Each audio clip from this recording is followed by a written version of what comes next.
Vamos direto, então, ouvir agora, neste momento, coletiva aí com o ministro da Fazenda, Fernando Haddad, que senta aí. Vamos ouvi-lo. Acho que finalmente vazou, né? O arcabouço. E agora podemos conversar mais tranquilamente sobre isso. Bom, primeiro, queria agradecer enormemente a presença da nossa ministra do Planejamento, Simone Tebet, cumprimentar a equipe aqui presente, Seron, Guilherme Melo, Gabriel Galípolo, agradecer a presença do deputado Guimarães. Zé Guimarães tem sido parceiro de primeira hora em toda a transição e agora como líder do governo na condução dos assuntos da Fazenda, mas do governo em geral, que chegam à Câmara dos Deputados. Obrigado, Guimarães, pela... Ontem me acompanhou na casa do presidente Arthur Lira, hoje Jacques Wagner me acompanhou ao Senado, onde nós estivemos conversando com os líderes de todos os partidos, independentemente de ser situação ou oposição. E a equipe econômica está aqui, a equipe da Fazenda está aqui, para esclarecer dúvidas de vocês, depois de uma breve apresentação que eu e a ministra Simone Tebet faremos sobre o que norteou a elaboração dessa regra fiscal. Desde o começo, né, o presidente Lula tem emitido sinais de que, ao longo dos seus 8 anos de governo, 2003, 2010, ele sempre procurou compatibilizar responsabilidade social com responsabilidade fiscal. Sempre disse isso. Durante a campanha de 2022, repetiu a exaustão que a gestão pública precisa ter credibilidade, previsibilidade, seriedade, né? Ter horizonte para que as famílias, os investidores, os empresários, os trabalhadores se organizem as suas vidas a partir de regras claras, regras que sejam exigentes, mas que sejam críveis. As pessoas têm que confiar naquilo que está sendo anunciado, naquilo que vai ser perseguido. Para além da relação de confiança, que é importante, a própria regra tem que dispor de mecanismos de autocorreção, porque se não houver mecanismos de autocorreção, por mais boa vontade que tenham os gestores públicos, eles próprios vão ficar numa situação difícil para corrigir rumo se não houver com antecedência o mecanismo de correção, como é que será feita a correção. E a Secretaria de Política Econômica, sob a coordenação do nosso Guilherme Melo, fez aqui, ao longo dos últimos 3 meses, um apanhado de todas as regras fiscais de países importantes, de países do G20, países da OCDE, países em desenvolvimento, para nós, com base não só na experiência internacional, mas na nossa própria experiência. Nós estamos aí desde 1994 com uma moeda estável, né, que tem resistido ao tempo do que diz respeito aos efeitos inflacionários da corrosão do seu poder de compra, e isso tem sido uma coisa importante para a gente manter a nossa estabilidade monetária. E ao longo desse tempo todo, nós tivemos algumas mudanças, bem poucas, na verdade, mas algumas mudanças de regra fiscal, e a última, o teto de gasto, está sendo substituído hoje por uma regra que procura sanar o que nós identificamos como deficiências das regras anteriores até aqui.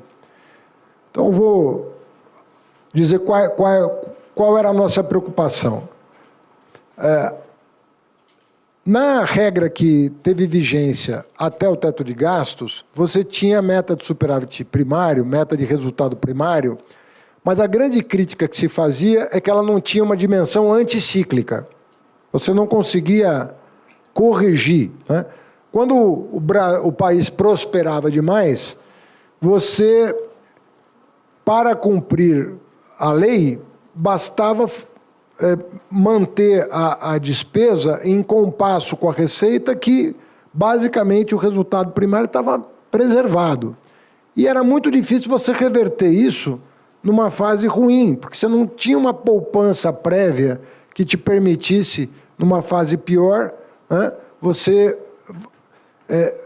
mudar um pouco o rumo das suas contas primárias, ou numa fase de recessão, em que você era obrigado a cortar tanto que o movimento anticíclico de recuperação da economia também não se fazia presente. Então, você tinha um problema tanto na expansão quanto na retração. Por que isso é importante? Isso é importante porque, para as famílias brasileiras, elas querem ter a segurança de que aqueles serviços públicos de saúde, de educação, de assistência, que são caros, porque compõem, de certa maneira, a renda da família. Uma família que não tem plano de saúde, que não tem escola particular, a renda dela, de certa maneira, se compõe também desses serviços públicos que são universais do Brasil e que tem que manter oferta e qualidade no patamar estabelecido pela nossa Constituição. Então, o próprio investimento, aí investimento no sentido estrito da palavra, o investimento também ficava muito prejudicado nesses momentos, porque você tinha uma contração tão forte que você abandonava obras, como aconteceu agora, as milhares de obras paradas, porque você não tinha mecanismos anticíclicos que permitissem, por exemplo, você terminá-las, pelo menos, né, para que você não tivesse o desperdício do dinheiro público. Então, todo mundo, com razão, reclamava muito, né, de que você não tinha mecanismos de ajuste que dessem ao gestor público condições de gerir a coisa pública da maneira mais eficiente possível, sobretudo pensando nas famílias de mais baixa renda, que dependem mais do Estado, né, para manter a sua qualidade de vida, às vezes num patamar ainda muito inferior ao desejado e ao ambicionado pela sociedade brasileira. Então, a primeira preocupação era de estabelecer um mecanismo que corrigisse essa distorção. E a outra coisa, o mérito da LRF é que foi cumprida diligentemente pelo presidente Lula ao longo dos anos, era justamente que você dava uma sustentabilidade fiscal para o país que permitiu a dívida pública cair drasticamente nos seus 8 anos de governo, né? Lembrando que a dívida líquida estava muito parecida com a situação atual, e nós conseguimos equacionar esse problema de maneira muito exitosa. A situação mudou e há aspectos importantes para melhor, como é o caso da dívida externa brasileira, né, que à época era um problema e hoje não é. As reservas cambiais brasileiras estão aí, o pré-sal está rendendo cada vez mais dividendos aí para a União em virtude do sucesso da exploração, primeiro da pesquisa que foi feita e depois da exploração dessa mega área, né, dessa mega reserva que foi encontrada aqui no país. Então, nós estamos numa outra situação, mais do ponto de vista das contas públicas, nós entendemos que temos que recuperar uma trajetória de credibilidade. E, por isso, nós associamos, na nossa opinião, o melhor dos dois mundos. Você traçar uma trajetória consistente de resultado primário, em que necessariamente a despesa vai correr atrás da receita, receita vai crescer a uma taxa, a despesa vai crescer a uma taxa menor, né? E, portanto, você vai ampliar o espaço, digamos assim, de economia, justamente para dar sustentabilidade para as contas públicas, mas você não tem uma rigidez absoluta, porque as demandas sociais estão aí, precisam ser atendidas, mas de maneira responsável, do ponto de vista das contas, mas também do ponto de vista social. E essa diferença entre um incremento da receita, e muita gente, eu verifiquei nas redes sociais, muita gente perguntando, mas isso você pode inflar a receita para fazer, né, um orçamento mais inflado do ponto de vista da despesa. Não, porque a receita que vai ser... A variação de receita que vai ser observada é que fecha em julho do ano, antes da remessa do orçamento para o Congresso Nacional. Então, você vai estar ancorado do ponto de vista da previsibilidade, você vai estar ancorado na receita realizada vis-à-vis o ano anterior. E vai projetar despesa à razão de 70% dessa receita já realizada. Portanto, é uma coisa bastante sólida que você está fazendo. Você não está projetando uma coisa que poderia sofrer a influência, né, no sentido negativo da palavra, da política menor, né, e não da política de Estado. Nós, então, com base no realizado, nós projetamos as despesas à razão de 70% para o cumprimento das metas. Para o cumprimento das metas. A meta estabelecida tem uma pequena banda, também para evitar aquela sangria desatada de final de ano, ou para empenhar, para gastar mais, sem planejamento, sem a tranquilidade necessária para alocar de forma eficiente os recursos, ou então cortando despesa de maneira também atabalhoada, sem aquela noção clara de como você fazer os cortes necessários para o bem da sociedade brasileira. Então, as metas de resultado primário têm uma banda de 0,25% do PIB, justamente para você acomodar essas tensões de final de exercício. Então, fica uma execução orçamentária para minha colega Simone Tebet muito mais racional, como, aliás, é no mundo. Você não crava um número e sai correndo atrás dele com 2 dígitos depois da vírgula, né, como se fazia no Brasil. Você acompanha uma trajetória. E se, porventura, não apenas as metas de resultado não foram atingidas, mas elas ficarem aquém da banda, aí sim você tem mecanismo de correção para o ano seguinte, que é cair de 70% para 50% a possibilidade de expansão das despesas vis-à-vis o aumento da receita já verificado no ano anterior. Então, você tem uma regra que compatibiliza o que era bom da LRF, né, com o que é bom de uma regra de gasto, né, em que você junta as duas coisas para que a trajetória consistente com a ancoragem dos agregados, né, das grandes variáveis econômicas, que inclui aí a dívida, esteja no rumo correto. E, para concluir, nós fizemos questão de colocar 2 mecanismos anticíclicos, tanto na fase do boom, quanto na fase de uma eventual retração, que nos últimos anos só seria disparado uma única vez, né? Nas últimas décadas, se fosse acionado. Uma é a questão seguinte: se os 70% do aumento do incremento da receita superar 2,5%, nós vamos ficar com 2,5%. Então, suponha, por hipótese, que a receita tenha crescido nos 12 meses anteriores 5%. 70% de 5% é 3,5%. Vai valer os 2,5%. Vai valer os 2,5%.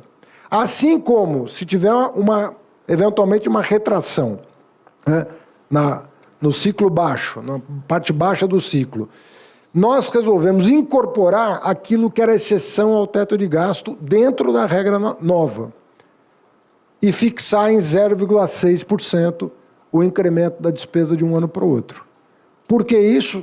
Porque para evitar ficar naquela situação em que você tem uma regra e as excepcionalidades, né, a não ser as constitucionais, mas as excepcionalidades, a gente resolver trazer para dentro da regra aquilo que é uma espécie de crescimento vegetativo em função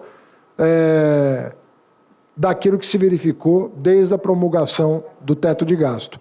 Então, o que você vai ter? Você vai ter, de um lado, uma trajetória desejável do primário com bandas, do resultado primário com as bandas, de 0,25% do PIB. Você vai ter uma regra de gasto, que é ou 70% ou 50%, dependendo se você estiver dentro da banda ou fora da banda, para o ano seguinte, e os dois mecanismos anticíclicos. Se tiver um boom de commodity por causa da reabertura da China e o Brasil tiver uma arrecadação, ou por conta das medidas que vão ser tomadas até o final do ano, sobre as quais eu vou falar para concluir, tiver um incremento de 5% da receita de um ano para o outro, você tem uma limitação. Por que essa limitação é importante? Porque é o colchão que você precisa para a fase ruim. Por isso que chama anticíclico. Você faz um colchão na fase boa para poder usá-lo na fase ruim. E não deixar que o Estado se desorganize, sobretudo quando está envolvido o direito do cidadão àqueles serviços constitucionalmente estabelecidos. Então, você dá segurança não só para o empresário que quer investir, mas para as famílias que precisam, né, do apoio do Estado no que diz respeito aos serviços essenciais de saúde, educação, assistência e assim por diante. Você tem uma trava que garante o funcionamento do Estado. Voltou para o ciclo, volta à regra anterior, que vai te garantindo um espaço de economia cada vez maior.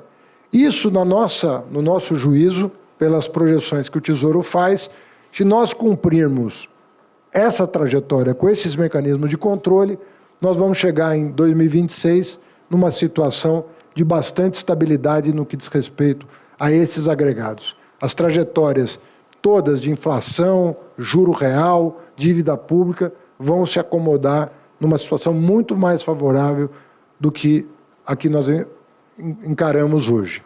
Para terminar, também vi muita dúvida e questionamentos legítimos sobre a possibilidade de cumprimento desse plano.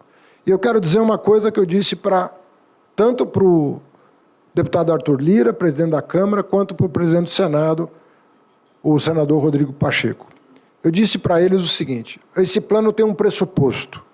Porque todos me perguntaram, vai haver aumento da carga tributária? Todo mundo me pergunta isso. Depois que viram o arcabouço, fala, é consistente, mas nós queremos saber se essa consistência implicitamente exigirá um aumento da carga tributária. Se por carga tributária se entende criação de novos tributos ou aumento de alíquota dos tributos existentes, a resposta é, não está no nosso horizonte. Não estamos pensando em CPMF, não estamos pensando em acabar com o Simples, não estamos pensando em reonerar a folha de pagamento, não é disso que se trata, né? Folha, inclusive, está na fase 2 da reforma tributária prevista para o segundo semestre. Não é disso que se trata. Do que se trata, portanto, lembro a frase do presidente Lula durante a campanha. Meu governo vai colocar o pobre no orçamento e o rico no imposto de renda. O que significa isso na prática? Significa que nós temos que fazer quem não paga imposto, pagar. E nós temos muitos setores que estão demasiadamente favorecidos com regras que foram sendo estabelecidas ao longo das décadas e que não foram revistas por nenhum controle de resultado.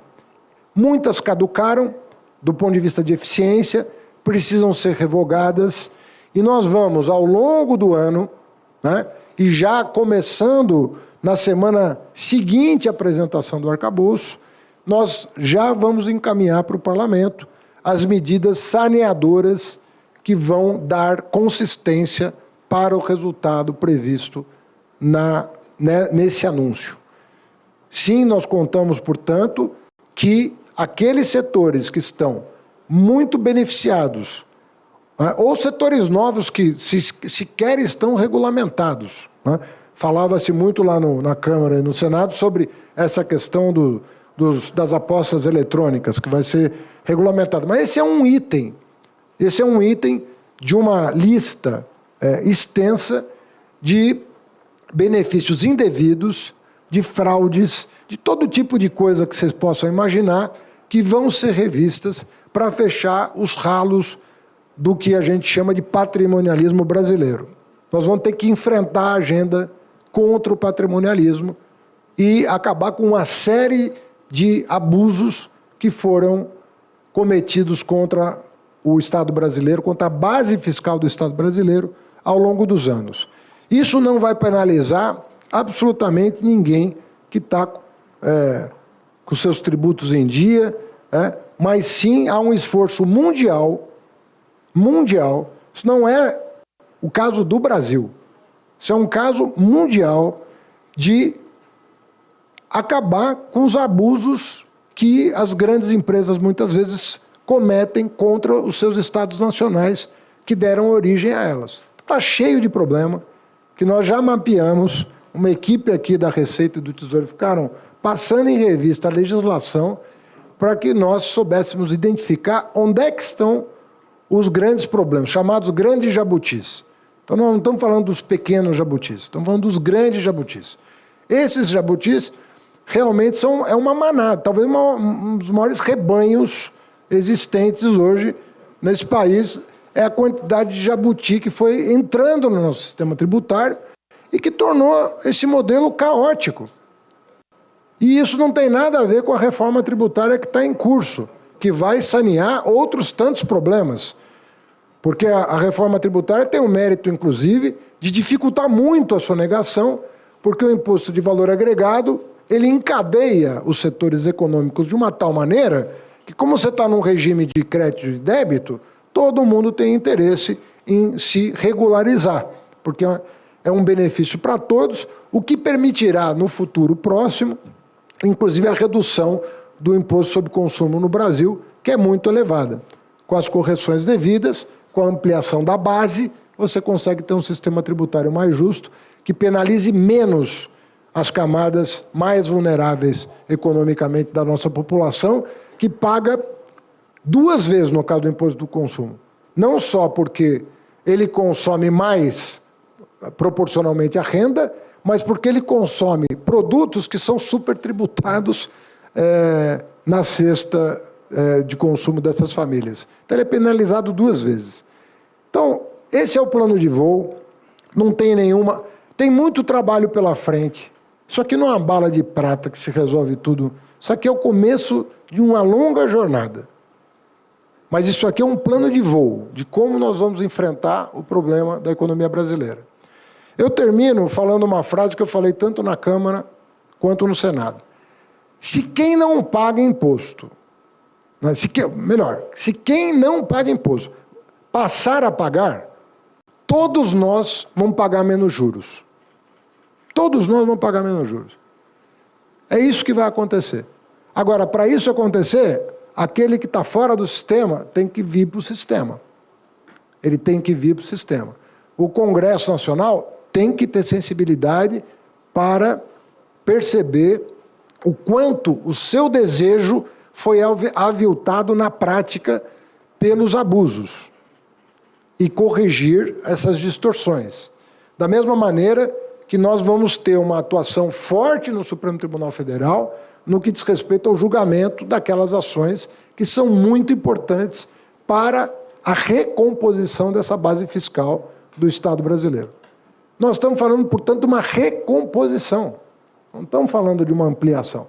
É uma recomposição da base fiscal que vai permitir não apenas ao Executivo executar os seus programas, cumprir os seus... acatar aquelas pressões legítimas que vêm da sociedade, né?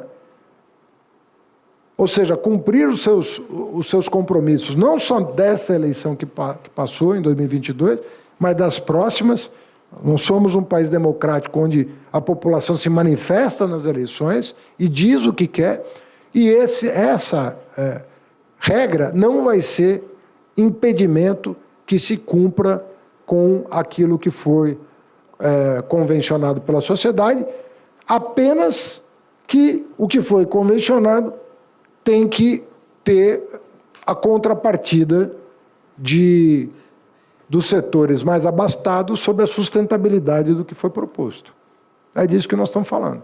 Então, nós precisamos efetivamente combater essa tendência patrimonialista de apropriação do Estado brasileiro, para afastar isso de uma vez por todas, e eu penso que nós estamos no momento correto de fazer isso.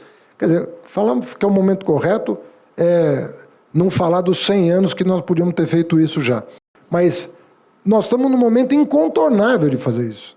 Nós não temos alternativa. Nós não temos alternativa. Ou a gente traz esses setores, e não estou falando de setores da economia popular, eu estou falando de grandes setores que estão à margem, né, do sistema, e que é uma preocupação mundial com eles.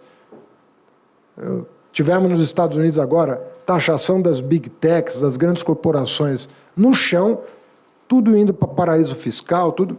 Ou nós botamos ordem nesse sistema e trazemos para a luz essa realidade e estabelecemos numa confluência com o Senado, com a Câmara e com o Supremo Tribunal Federal, ou nós vamos continuar padecendo a cada crise, a cada problema, a cada ciclo, um solavanco na economia brasileira, do qual ela demora a se reerguer. Quando cai, demora a levantar. E eu entendo que essa é uma possibilidade concreta de nós, a partir desta regra, construirmos uma base fiscal sólida para o Estado brasileiro. É disso que se trata. A partir dessa regra. Então, o nosso trabalho, eu diria que começa hoje. Ele não termina hoje, ele começa hoje. Vai ser muito exigente, é uma agenda exigente, porque nós vamos ter que explicar muita coisa sobre o nosso passado, para a gente dar um passo na direção do futuro, mas ninguém aqui está cansado, ninguém aqui está indisposto, está todo mundo a fim de resolver isso definitivamente. Porque a hora que resolver, nós vamos ver um horizonte de desenvolvimento econômico e social no Brasil, como a gente já verificou um dia, mas quem sabe com uma possibilidade de que ele seja mais durável, um ciclo mais durável de desenvolvimento para o país. Desculpa ter me estendido, eu vou passar para a ministra Simone Tebet, que nos honra com a sua presença, e agradecendo a sua equipe que está aqui. Esse arcabouço não é da Fazenda, essa regra não é da Fazenda. Nós sentamos com o Banco Central, sentamos com o Ministério do Planejamento, sentamos com o Ministério do Desenvolvimento, sentamos com a Casa Civil, sentamos com o Ministério da Gestão, ontem com o presidente Lula pela terceira vez. Então, isso aqui é uma proposta que envolveu muitas cabeças e que hoje é dada a público depois da garantia de que são essas regras que vão chegar ao Congresso Nacional. Simone, obrigado. Obrigada. Bom, quero dar bom dia a todos e a todas, dizer que é um prazer poder estar aqui ao lado do ministro da Fazenda, Fernando Haddad, depois de muitos dias de trabalho. Quero aqui começar parabenizando toda a equipe do Ministério da Fazenda pelo brilhantismo da sua equipe, o ministro Fernando Haddad. Não sei se ele tem muitos méritos, mas mérito de saber fazer uma boa escolha de equipe, se ele sabe. As melhores mentes no setor da economia, da equipe econômica, estão aqui. Eu quero cumprimentar o Melo, o Seron e o Galípolo, em seu nome, cumprimentar toda a equipe. Dizer que o Ministério do Planejamento e Orçamento entrou aqui como coadjuvante, como colaborador. Nós somos chamados para analisar o arcabouço fiscal que se apresentava, portanto, todo boneco foi feito pelo Ministério da Fazenda, para ver se nós tínhamos bases orçamentárias sustentáveis. E eu acho que é disso que se trata, né? A Constituição é muito clara, nós precisamos ter regras fiscais sustentáveis, ao mesmo tempo em que nós temos uma demanda e um pedido do presidente da República mais do que justo. Houve uma determinação do presidente Lula. Nós queremos o pobre no orçamento, mas mais que o pobre, nós queremos a primeira infância, nós queremos os jovens, nós queremos os idosos, nós queremos 210 milhões de brasileiros contemplados com políticas públicas. Então, diante disso, nós temos a responsabilidade fiscal, de um lado, de cuidar das contas públicas, mas tendo como objetivo principal atender esse social. E aqui eu já posso, pelo lado do orçamento, afirmar para vocês, depois dos primeiros números já checados, nós vamos fazer uma dupla checagem depois que o texto estiver escrito, que esta regra fiscal ela é crível, portanto, ela é possível e nós temos condições de cumpri-la de acordo com as metas estabelecidas. E por que isso? Porque ela tem flexibilidade, ela tem bandas e ela permite, a partir daí, que nós façamos alguns ajustes para conseguir atingir essas metas. Então, sobre a ótica do Ministério do Planejamento e Orçamento, nós estamos absolutamente tranquilos e convictos que se o Congresso, se for da vontade do Congresso Nacional, em aprovando-se esse arcabouço fiscal, nós conseguiremos atingir a meta, que é o quê? Diminuir as despesas dentro do possível, mas não é o foco principal. O foco principal é ter qualidade do gasto público, ter receita suficiente para garantir minimamente aquilo que consideramos essencial em políticas públicas, procurar, e vamos conseguir já para o ano que vem, dentro dos nossos números, zerar esse déficit e ter possibilidade de superávit a partir de 2025. Por outro lado, a preocupação com a estabilização da dívida pública brasileira. Por ser flexível, ela é crível. E a partir daí, e esta é, acho que a grande virtude, que até eu, como economista, quando foi apresentada a mim, compreendi muito rapidamente do que se tratava esse arcabouço fiscal. Portanto, ela é fácil de ser entendida, ela é transparente, o que gera estabilidade e previsibilidade. Acho que são essas as palavras-chave, o que a gente poderia falar em termos de do que significa essa nova roupagem fiscal. Esse arcabouço, ele é flexível, portanto crível. Ele é transparente porque ele é simples, né? Ele não comporta exceções, a não ser o que está na própria Constituição. E ele tem um foco. Nós não estamos falando, aqui não tem objetivo de diminuir os gastos públicos, embora isso vá acontecer. Vai acontecer porque tem limites. O limite é dado em relação ao aumento da receita. Aumenta a receita, aumenta as despesas. Na mesma proporção, não, porque nós temos um déficit fiscal de 230 bilhões, fruto de uma herança passada de uma pandemia, todos nós sabemos e passamos por ela, e de políticas públicas que não foram contempladas nos últimos 4 anos. Eu gosto sempre de reforçar, porque nós temos que passar sempre as informações com base nos fatos. A grande realidade é que nós passamos 6 anos praticamente sem reajustar a merenda escolar das nossas crianças. Num país que é campeão da produção de laranja, nossas crianças tomavam suco em pó. Nós estamos falando de 4 anos sem se garantir casa popular para quem ganha até um salário mínimo e meio. Nós estamos falando de farmácia popular que ficou muito tempo com as suas prateleiras vazias. Então, diante desse cenário, foi necessário gerar despesas permanentes, porque elas não são vistas como despesas. Isso é obrigação do governo federal, assistir a quem mais precisa. Então, diante dessas despesas permanentes, o que fazer com este gasto? Criou-se, de forma muito engenhosa, eu não vou me cansar aqui de parabenizar a equipe do Ministério da Fazenda, um arcabouço fiscal sustentável. É disso que nós estamos falando. Então, diante disso, aqui eu só gostaria de reforçar, ministra Haddad, que parte do orçamento, nós estamos prontos para ajudar na elaboração dos textos. Já liberei aqui o meu secretário executivo em nome do Ministério do Planejamento e Orçamento e o nosso secretário de Orçamento e Finanças, eles estão liberados de bater ponto hoje e amanhã, mas em compensação vão trabalhar também sábado e domingo dentro do Ministério da Fazenda para que possamos, pelo lado do orçamento, né, portanto, aqui, sobre a ótica das despesas, dar todos os números necessários para que os senhores elaborem o texto que será apresentado pelo Congresso Nacional. Então, reforçar aqui, dentro da fala do ministro Haddad, a possibilidade desse cumprimento com muita tranquilidade, não nos esquecendo que em determinados momentos, né, em um momento em que, de alguma forma, nós percebemos que dentro desta banda nós não conseguimos cumprir a meta, inclusive, especialmente do resultado primário, né, que é a tentativa aí, nós vamos, já esse ano, tentar chegar a 1% desse primário negativo, e não 2,1% como está hoje.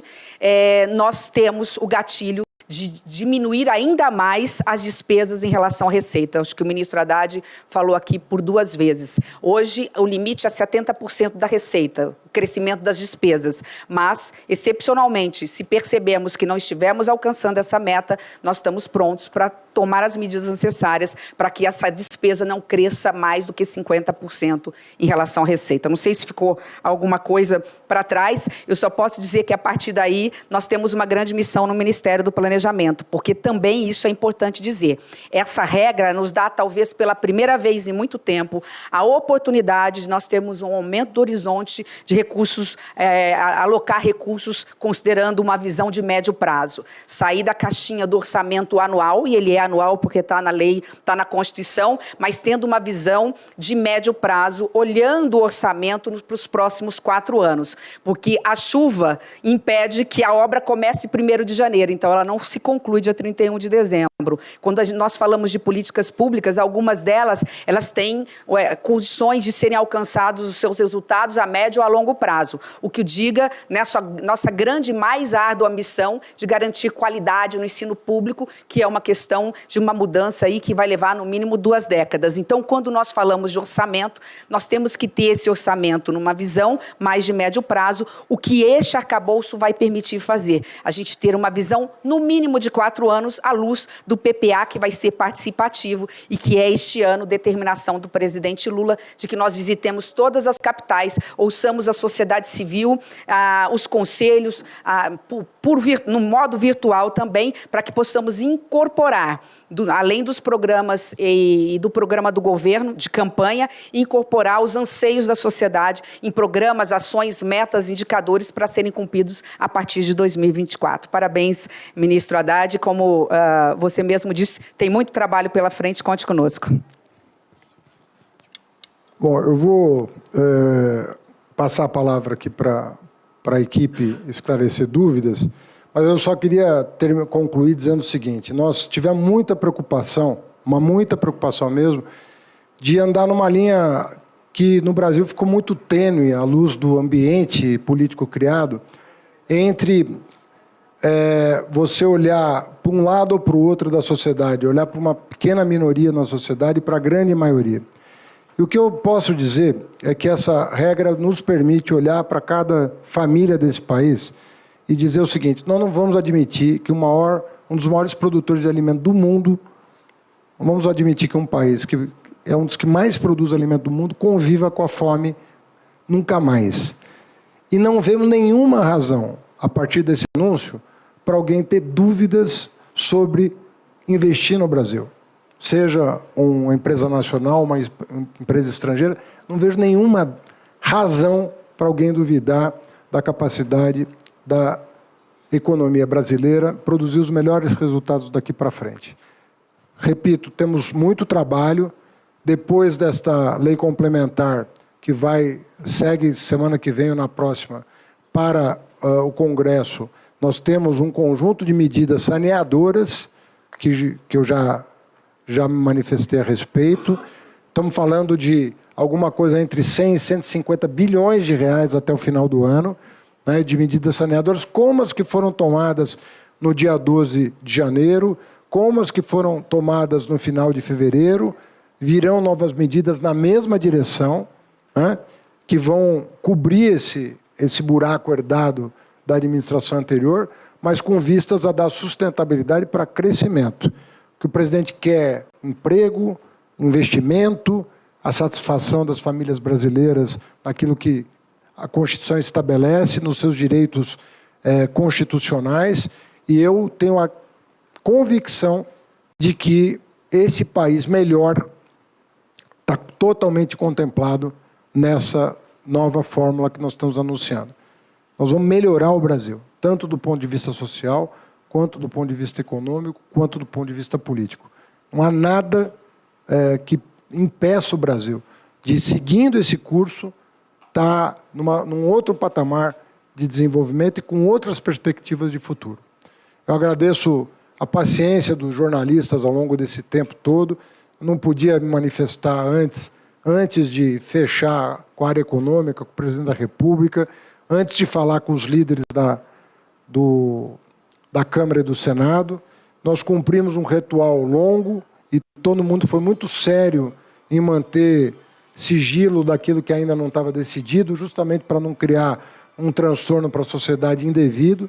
E eu penso que a equipe hoje está completamente confortável para esclarecer dúvidas, e se eventualmente aparecer uma questão que ainda não foi endereçada, nós temos tempo de resolver até o encaminhamento para o Congresso Nacional, porque ela começa a ser redigida depois da decisão que o presidente tomou ontem, e as equipes já estão mobilizadas para isso. A semana que vem não tem sessão, na Câmara e no Senado, então nós vamos aproveitar esse momento justamente para mandar o texto mais claro e transparente que possa ser redigido. Muito obrigado.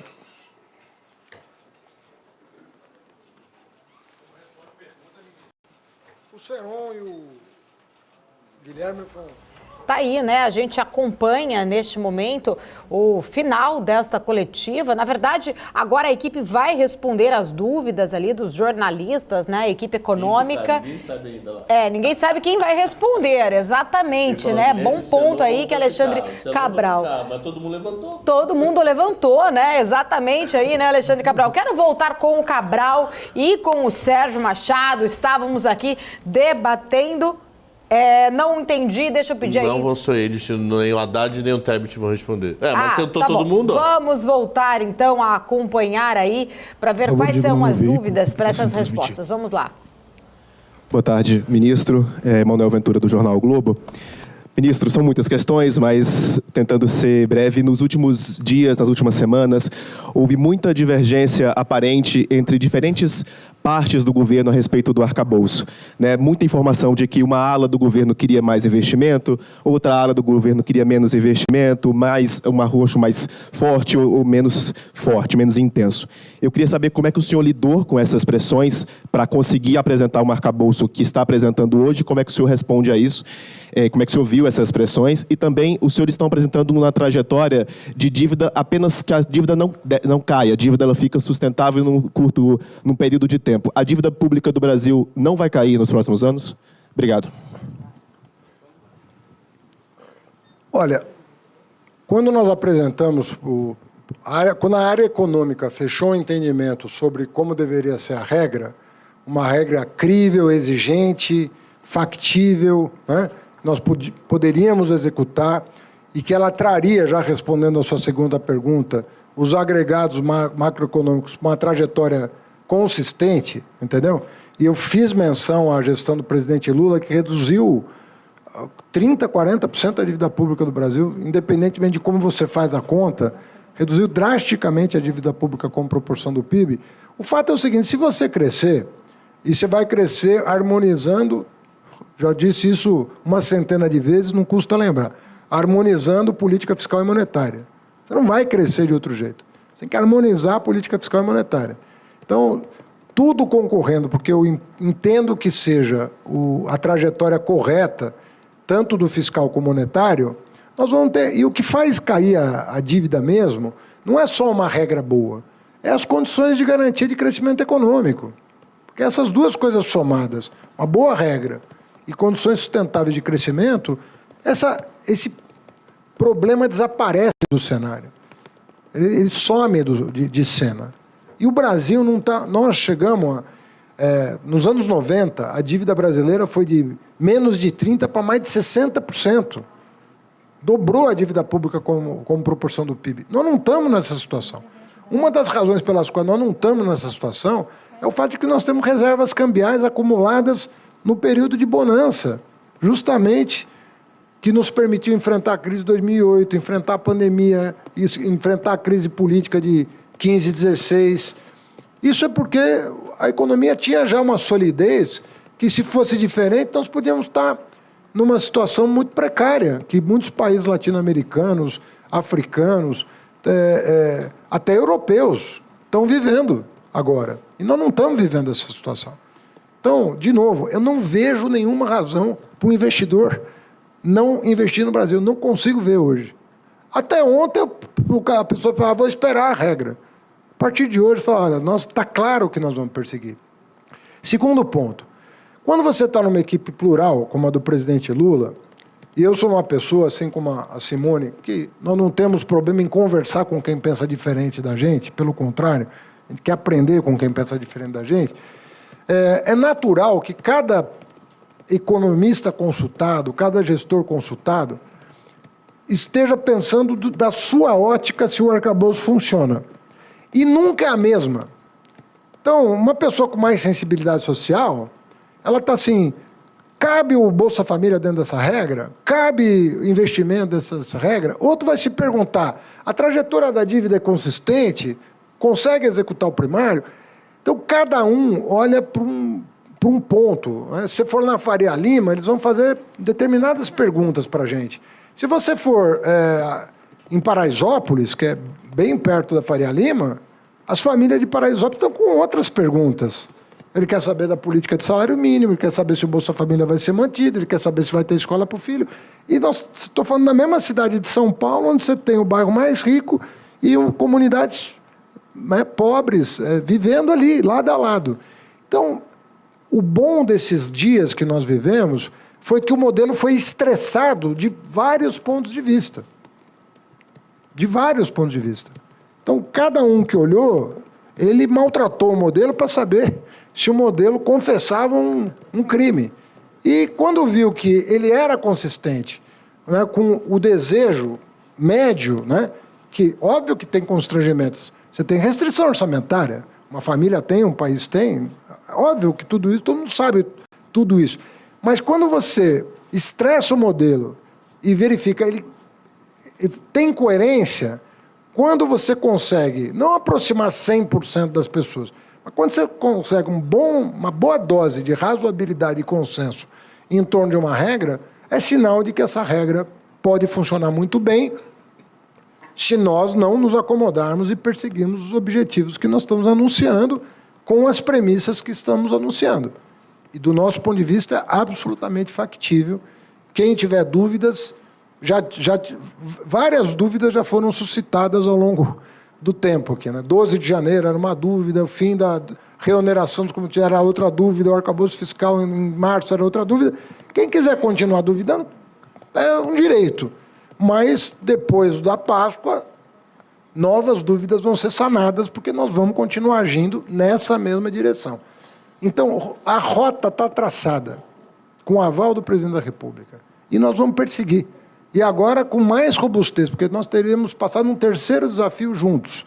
Uma equipe plural que enfrentou um terceiro desafio e conseguiu entregar o que prometeu. E assim seguiremos até concluir o que precisa ser feito para dar o conforto para o cidadão de que os seus direitos estão assegurados e dar conforto de que, ao assegurar esses direitos, nós não estamos violando a lei da gravidade. Ao contrário, nós vamos estar estimulando um crescimento mais robusto, um crescimento melhor.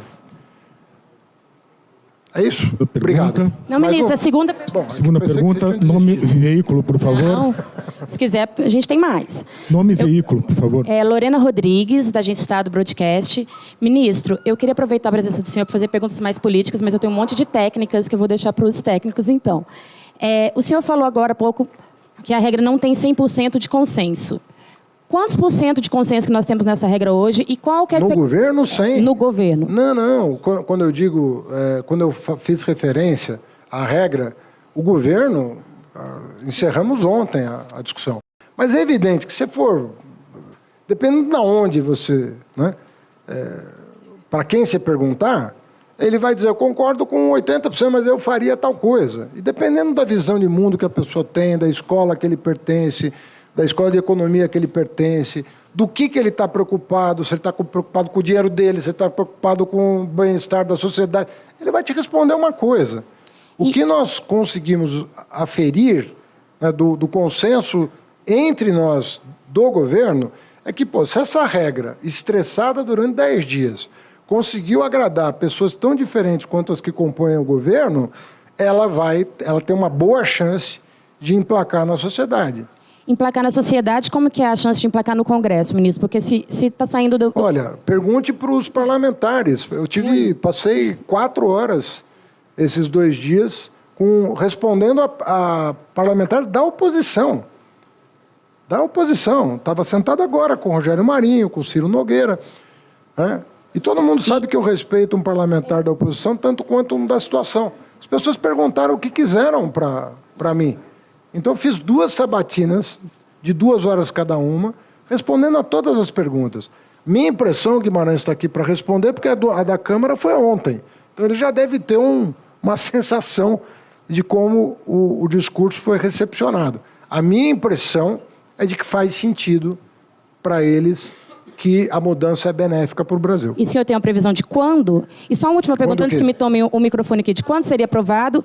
E há uma preocupação no parlamento em relação à execução de emendas. Isso pode ser excetuado de alguma forma dessa regra? Não, está tudo dentro da regra. Cálculo de resultado primário, não existe, só tem uma regra de cálculo de resultado primário, não existe duas. Quando você faz o cálculo, é uma só. Não adianta você falar, não, mas isso aqui vai ser diferente. A hora que o Banco Central faz a conta, ele faz uma conta de acordo com uma cartilha e acabou. Tem uma série histórica, você não pode abusar disso, você tem que seguir critérios internacionalmente reconhecidos, senão você vai gerar uma insegurança enorme para as pessoas. Então não tem uma série histórica de resultados primários que você vai poder acompanhar com toda a transparência. Agora, sobre a aprovação, de novo, eu penso que o Congresso Nacional está realisticamente otimista. Por que eu digo que é realista esse otimismo? Porque com quem você conversa, da oposição da situação, todo mundo fala, nós precisamos aprovar a nova lei, a nova regra fiscal e a reforma tributária. E eu ouço de muitos parlamentares da oposição, isso não é governo, isso é o Estado brasileiro que está em jogo. E eles, obviamente, que vão ler o texto e vão poder discutir o texto com o mercado, com a sociedade, com quem quiser, com os sindicalistas, vão poder discutir, vai ter discussão. Mas o que eu noto ali é um desejo de, a partir dessas aprovações, dessas duas importantes medidas, né? Nova regra fiscal e reforma tributária, que o Brasil passe a viver um tempo melhor do que a última década. Os últimos 10 anos foi muito difícil para esse país. Eu penso que nós temos toda a condição de desenhar um horizonte de possibilidades muito mais generosas do que o que a gente tem observado até aqui. Tá bem? Obrigado, gente. Tá aí, então, né? Agora sim, o fim da apresentação do arcabouço fiscal nesta data, né, 30 de março, no qual, então, o governo apresenta, né, seu novo plano, seu marco aí fiscal importante para a economia.